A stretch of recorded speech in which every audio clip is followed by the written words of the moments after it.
What's going on, guys? Welcome back to another episode of the Heavyweight Nation podcast. Today we have a very special guest, another one of our Mizzou boys. We got Peyton Mocco, 2023 All-American. Peyton, welcome to the show. Yeah, thank you for having me. Of course, man. We talked to Zach Elam a couple weeks ago, and he told us you were somebody we had to get on the show to talk. So we figured, got to keep the Mizzou All-Americans going, man. So congratulations to you. Awesome season this year.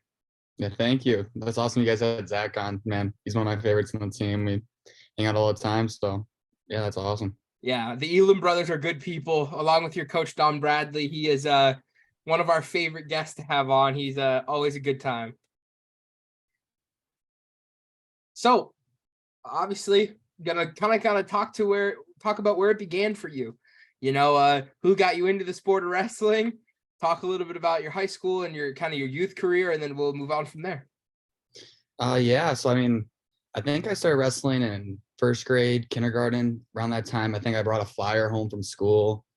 Thought it was WWE. Found out the first day that was, in fact, not the case at all. I know I had a couple uncles who did it, a couple cousins, and that's how I kind of got started in it all. And then I think, I don't know, I started doing pretty well at a young age just because I was strong from gymnastics. So at those younger ages, if you're strong, it's going to take you a long way when you're 6, 7 years old. So kind of started there. And then I went to a couple clubs, Ringers in Wisconsin. And then I think AWA, Askren's Club. That's where I did most of my training through middle school and high school. I think they opened up when I was in like 5th grade. So I started training out there for a little bit, or for all of high school. And I got to high school. There was like a little bit of time where I almost quit wrestling, actually. Almost went to gymnastics, but then came back to wrestling and everything.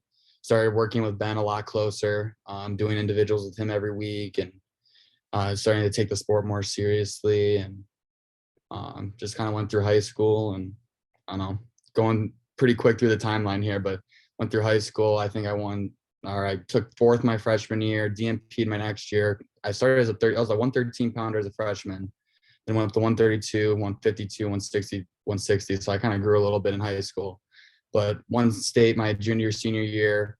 Never All-American at Fargo. I only went to Fargo one time. The only thing I really did nationally, I won Flow Nationals my senior year. But yeah, and then Flow Nationals, I think it was Flow Nationals my junior year. I lost to Sasso 10-9. It was actually that loss that probably got me recruited to college. But so yeah, that's a quick recap of everything. Yeah, crazy. We've been seeing a ton of, and I don't want to say a ton, but we've seen a lot of people go from Askren to Mizzou. So talk a little bit about you and Keegan O'Toole. I'm sure you guys had some run-ins with each other at a young age, being that he was also an Askren boy. Mm-hmm. So talk a little bit about, having a guy like Keegan on your team and kind of that effect that he's put on you. Yeah, so I've actually known Keegan since he was like 3 or 4 years old. So my first club I went to back in West Allis, Wisconsin, my hometown.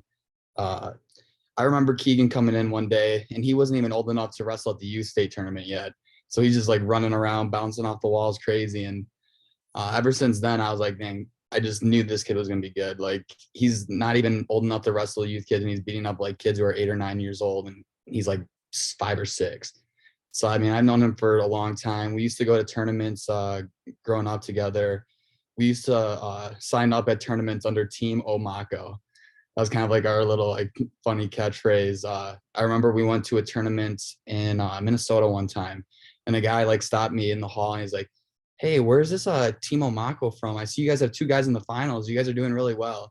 And it was really just me and Keegan signed up under it, and we were both in the finals. But yeah, I've known him for a long time. I got him to come over to AWA when I started going there, and he really loved it. And we've just been good friends ever since. And I actually wasn't the first AWA guy to come to Missouri. I got to give credit to Jacob Rashka, who another Wisconsin guy, had a lot of injuries in college, so we never really got to see him do his thing kind of on the college level. But he was here first, and he kind of recruited me, and then we both got Keegan to come here and kind of start that pipeline from AWA to Missouri, and we've kind of never looked back since. Now Keegan's winning 2 national titles, and he's a great guy to have in the room, has a great feel, and just a good friend overall.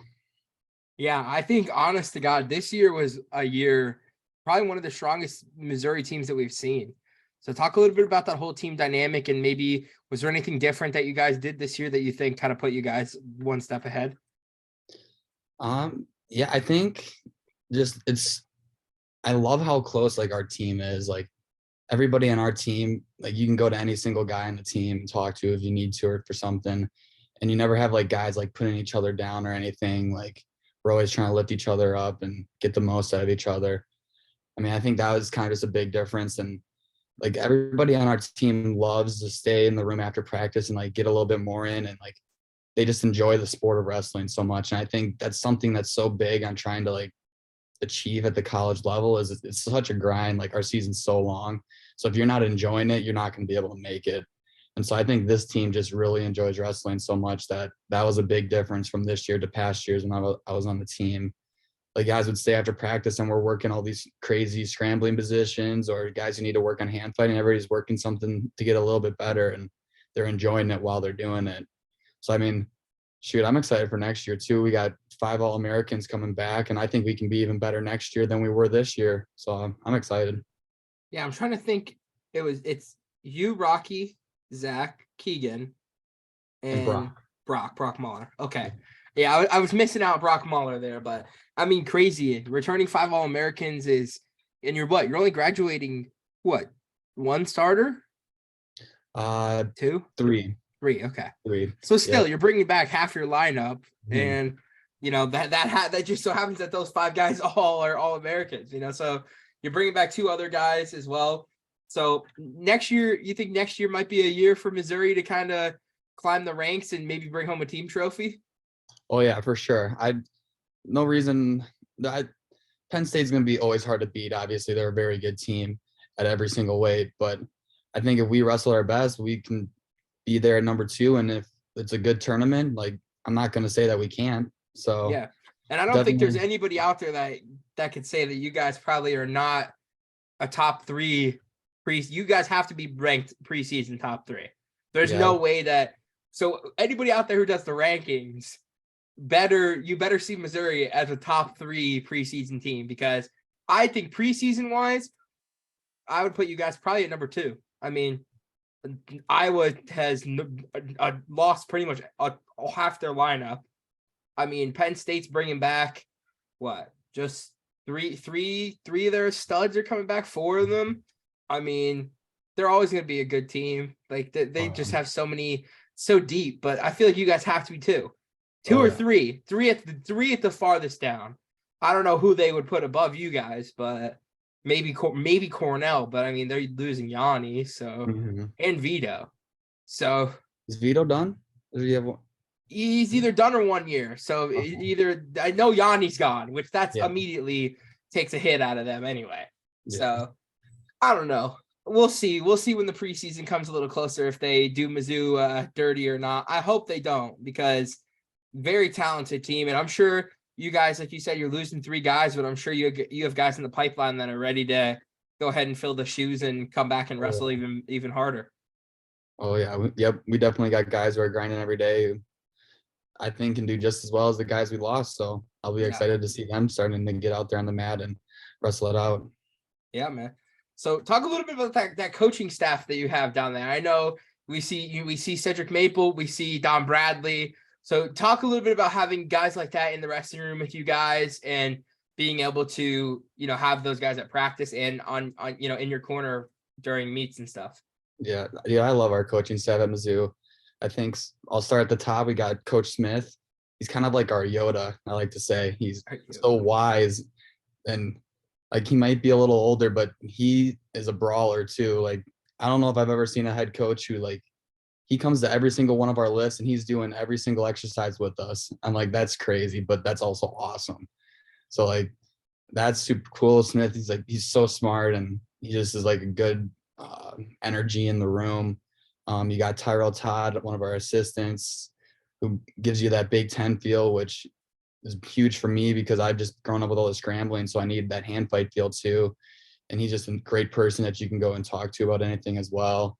We'll go down to Kendrick Maple. I mean, Maple's awesome. I mean, he goes in there and he can kick anybody's butt from 125 all the way up to freaking 184, 190, 197. Dude weighs 145 pounds. So it's like he's a beast. But Maple's awesome. And then Dom, obviously, you said you've had him on the show a couple of times. So Dom, he's goofy, he's funny, he's a great guy to have around, just someone you can talk to at any time about anything. So I mean, I don't think there's many other staffs in the country that could compare to ours with all the great guys that we have around us. I mean, even our guys who aren't a coach, like we got Keenan Haggerty, our director of operations. He used to be a head coach in D2, I think, either D2 or NAI, but he was a head coach at a lower level, and he's really wise about the sport too. And he's doing our director of operations, and he comes into our practices and is helping out too. So I mean, Coach Smith does a great job of always surrounding the team with such amazing pieces to help us achieve what we want to. So Yeah, man. I mean, and just a star-studded staff, really. I mean, Dom, I think is Dom done competing, or is he going another year? he's training for the Open in a couple of weeks. I don't think Dom will ever stop. Like I think I've come to senses that Dom Bradley will never not be competing. Like I think the guy is just. I feel like every time after every World Team trial, after every Olympic trial, you sit there and you're like, okay, maybe this is his last one. Nah, maybe this is his last one. Nah, Dom will be competing until he's 50. I'm telling you, it's that competitive edge, man. He's got it, and it's great. Yeah, it wouldn't surprise me. He'll keep going until he can't. Especially an upper weight at his age, and he sticks with it. He's a top 3, top 4 guy every time. Yeah, I think he took third last year. He's on the team, so that's crazy. Yeah, he's right there, man. He's right there, and I don't think this World Team trials would be any different. I really want to see him and Zach. I want to see him and Zach match up in the trials, like in the senior level trials. That would be interesting. That would be really interesting. The coach meets the student. That would be very interesting to see. But there was one match day where those two were just tossing each other back and forth. It was like a 11-10 match. I'm like, is this a heavyweight match that I'm watching right now? Like, this is crazy. Just flying all over the room. Yeah, definitely. Definitely some very athletic heavyweights as well. And Zach was talking to us about, just those guys that he, has behind him as well, that, they might not get to see the mat as often as he does, but there's still some crazy stacked guys behind him ready for next year when Zach, hangs his shoes up after next season. They're ready to fill in his spot. So that's definitely, good to know that Mizzou has some really good hammers in the pipeline, and, keep filling the Tiger lineup and being successful as you guys, have been. Oh yeah. So we're gonna switch it up a little bit. We're gonna go ahead and roll into some kind of Q&A style stuff here. Don't think too hard about these questions. They're usually kind of just funny stuff. So it's not super serious. This first one, we've been asking a lot of people, and we haven't gotten some good answers. What is your favorite walkout song? Favorite walkout song?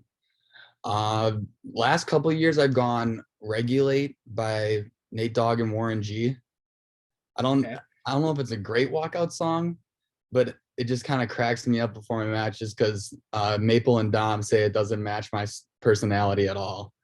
So I like it. I think it's a pretty good one, but I'm trying to think of some other good ones I've heard over the years. Keegan's always got a good walkout song. He did Shakira Hips Don't Lie for the NCAA finals. Something, I think that's goofy, but something that keeps him calm before a match. I liked that one. I like that one too. Yeah. I mean, Rocky Elam's has got a great one with his name. He's got the Rocky Bubble. Yeah. That was like the same thing with Pat. I know Pat Glory ran out to Old Glory. Like, it's like, that's just such a simple, like, you got really lucky with the last name type of situation. Like, yes, definitely. Yeah. So good answer. I think I could see Keegan O'Toole with the Shakira. I get it. I get that point. The hips don't lie. I understand. So talking a little bit more about yourself here, man.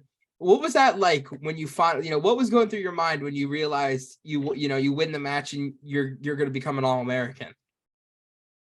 For me, it was kind of more of a sense of relief. it was something that I always knew I could do. It was something I always expected of myself. And so when I finally did it, it was more like I could take a deep breath and kind of relax a little bit. Um, Obviously I still want to be a national champ and everything, but getting that step of being an All-American first was definitely a big sense of relief for me, at least. Yeah, 100%. I think we've been hearing that a lot from everybody. Is like it's almost like a job's not done type of thing. So like you're satisfied at the moment, but next season, is the big year. So Okay. here's something we want to hear about you: is what is a day in the life like for you during the season? During the season, so oh, I mean, if we have lifting, we usually will lift around 8 or 9 in the morning. I don't really cut a whole lot of weight, so I meet like me and Zach. I lift with Zach all the time because he's obviously not cutting weight at heavyweight, and I'm not cutting a whole lot. So we'll lift together a lot. So we'll lift like 3 or 4 times a week. But so we'll lift around 8 or 9. Um, I usually have class from 9:30 to 10:45. Run and grab lunch. Then I usually have like 30 minutes to kill. So I usually just kind of chill at lunch and watch wrestlers and other athletes come in and out and just kind of shoot into shit with people and talking to everybody. And then I go back to class 12:30 to 1:45. And then I think I just hang out in my locker room for a little bit because instead of running all the way back home for like 30 minutes, I'll just like go in my locker room. We got a couch in there. I'll either take a nap or watch some TV or something. Then I'll go to get some treatment. Like I'll get my knee heated up. I've had like 3 or 4 knee injuries while in college, so gotta make sure those are heated up before practice. Heat up my lower back, get taped up if I need to, and then got practice from about 3:30 to about 5. Probably come home. If I got homework, I'll get some homework done. If I don't, I'll probably text up a couple of my teammates and we'll hop on some Fortnite or something before I go to bed. So I think I've decided that Fortnite might be the game of college wrestling. I don't think like I feel like a lot of especially nowadays a lot of people don't really talk about Fortnite, but I swear we hear Fortnite pretty much every time we talk to guys. I think it's just like it's a free game. It's pretty easy to play, and it's just super simple to hop on with your boys and just run some games. exactly. I mean, you hop on with a couple of teammates, and it's not like a game where you're grinding out like a story mode. You can just hop on for a couple of games and then call it quits after that. But yeah, who's the best Fortnite player in the Mizzou wrestling lineup? oh geez, I would probably say Eric Lovelace, our 133 pound, one of our 133 pounders. He's really good, and he's definitely carried me to a handful of W's. So he's really good. There you go. He's the best Mizzou Fortnite player. But another good one for you here. Who was your toughest opponent that you wrestled through your whole college career? Toughest opponent.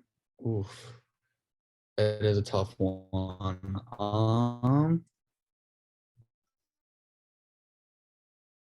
Let's see. I'm trying to think back to this. Maybe a little bit of a different answer. What's that kid's name? He used to wrestle 165 for Arizona State. He's a couple-time All-American. Why am I blanking on this kid's name? Because he kind of whooped my butt. I don't know if you remember it all. 165 Arizona State back in the day. I don't know why I can't think of the name either. But he's not one of the Valencias, right? No. Oh crap. Yeah, he would have been a senior when I was a freshman. So that is like 5 years ago now. Yeah, I'm like blanking. I'm totally blanking on his name. That's gonna drive me that guy, whoever that guy is. Yeah, Yeah. Arizona But State. I was a freshman, and I remember it being close after the first period. I was kind of sticking in there. I think it might have been a 0-0 match or even a 2-1 match after the first period. And then I just got really tired, and he kind of just put it on me after that. And I think I ended up getting majored, and I was like, damn, this is what college wrestling is all about. I need to step it up here a little bit. But that's definitely one that sticks out. Yeah. All right. Well, all of us here at Heavyweight Nation are pretty large men that enjoy some good food. So we're going to go into some food and drink questions because Okay. that's kind of what we do here. So In your opinion, what's the best food around the University of Missouri? Where's your go-to eating spot? My go-to is going to be different than my best food, Okay, we do but both. What's your I'll do go-to and both. what's the best food? I mean, my go-to, since I'm from Wisconsin, it's Culver's. We've been And hearing about Culver's a lot. Trent Hilgert was talking about concrete mixers from Culver's and how after wrestling camps in the summer, he'll go grab 2 or 3 concrete mixers and eat them in the car. And I'm like, heavyweight, large individual, makes sense. Yeah, I'm not doing 2 or 3, but I remember back in high school, if I would go after practice, I could finish my concrete mixer by the time I got home. So that was always the goal, was to finish it before I got out of the car. So then my parents didn't see me going and getting another concrete mixer. Are they as But good as yeah, everybody says? Is Culver's as good as everybody from Wisconsin hypes it up to be? I would say yes, but I'm very biased. So All right. And then what in your then that's your go-to. Then what's the best place you've had since being at University of Missouri? I'll shout out 2 places. There's this place called D Rose, which is like they got more of the meats. Like they've got a really good brisket, and then their smoked wings as an appetizer. It's super good. So if you're ever in Columbia, Missouri, got to go to D Rose. And then the other place is Shakespeare's Pizza is pretty good. Pretty well known in the area. Like a big college game day, people go there, and the lines out the door and wrapped around the building. So both of those places are really good in Columbia. There you go. There's some good spots to eat if you ever go watch Mizzou wrestle. But another one here. What is your go-to post weigh-in meal? You just step off the scale. What are you doing to refuel? So I used to do like a turkey sandwich. They got those like waffle energy bars things, and a Cliff Bar. I do 16 ounces of water, 16 ounces of Gatorade. But then we were at a duel this year, and someone was telling me like you can't like your body can't digest meat within like an hour. So I was like, well, then why am I eating meat after this if I'm about to wrestle in an hour? So then I took out the meat, and then I kind of just added some more carb loaded things. So I was kind of trying something new this year.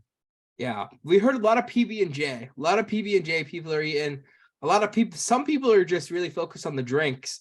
We've heard yeah, who it was? Somebody said that they just do 4 or 5 tablespoons of just straight honey, and then they just do Pedialyte and water. That's the go-to after weigh-ins. I was like, that's a little bit different.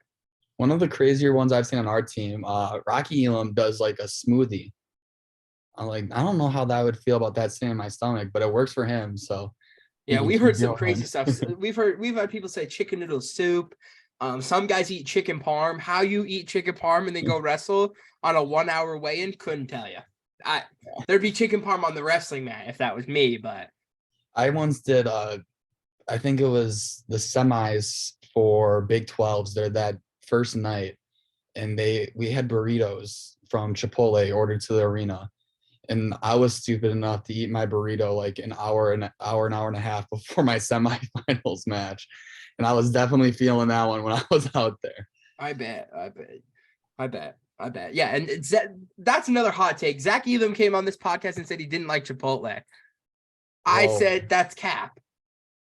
I mean, said I love know for a Chipotle. fact you've probably eaten Chipotle. He's like, well, yeah, I eat it. It's just not my favorite. I was like, well, some people are going to disagree with that. This is my biggest thing is we've had a couple of guys on our team say that about when they get Chipotle for us. There's a difference like when you get Chipotle, like when you go and get it yourself and it's all customized, and when you get like a huge group order. Like obviously it's not going to be as good when it's a group order and they're all like made like super quick and they're just trying to get this huge group order out of there real quick. But yeah, I've had that argument a couple of times with our guys. No, because that's super true. Or like if you go in like as a team and they see a bus load of college wrestlers, like because we've done that before too. Like when I was wrestling in college, we would get off the bus and like go into a Chipotle, and they're just throwing it together. Yeah. Like you said, it's the portion size is also completely different if you go as a team or get it ordered as a team. Exactly. Completely different. I'm a big Chipotle guy, so that might just be me being a little biased, but so what are your plans for this offseason? Are you registered for the Open? Are you kind of kicking it for a little bit? Are you doing what's the plan for you? So I'm not registered for the Open. kind of tweaked my knee at nationals a little bit, so I gave it a little bit of time off. And before nationals, I was saying like, oh, if I win nationals, then I'll go wrestle the open for fun. But then I was like, well, I didn't win nationals, so maybe I should just focus on some more folk style. But that's kind of the plan. Just kind of been practicing. I mean, in a couple, like after the semester, camps will start coming up. So I've got a couple of camps lined up and everything. We always go back to Montana. Tyrell Todd, our coach, is from Montana. So we run a camp back in his hometown, and they always take us hiking, and we do a bunch of cool stuff up there. So I'm excited for that. Going to Idaho too. Maple has introduced us to some people from Caldwell, Idaho. Shout out Caldwell. But those guys are always really nice to us, and they always treat us to a good time. So some camps in the mountains for a little bit will be a good time to spend the summer. Sounds good, man. And just two more questions for you. This one, they both might cause some controversy in the wrestling room. This one might do a little more than the second one, but favorite practice partner. Favorite practice partner. Who's that one guy that you grab and you know it's going to be a good practice? Oh, so both of my favorite practice partners have graduated the last couple of years. That's I used sad. to always go with Jack Flynn or Jeremiah Kent. I'm gonna say Jeremiah Kent for now. Don Bradley, he always calls us PB and J. He said because we go so well together when we practice. So he was always my go-to. But he finished wrestling last year, so I was struggling to find partners this year. I was like, who's gonna be my new guy to go with every day? So. All right, and then last one here. You could take 3 of your University of Missouri wrestling teammates with you into the zombie apocalypse. Who would they be and why? Oh, I'm gonna go Colin Hawks, our 184 pounder. I'm gonna go Colin Hawks, Sean Harmon, Ellis Flieger. Okay. Got 2 engineers, really smart, and then 2 of those 3 are also very outdoorsy. So yeah, I think we're surviving us 4. It's a good lineup, man. Might be it's a good lineup. Solid team there, man. So we appreciate you for coming on the podcast. We look forward to, seeing your performance next season. Obviously you're coming back and you got a pretty loaded team you're bringing back too. So we're excited to see how not just yourself, but all of the University of Missouri does next year.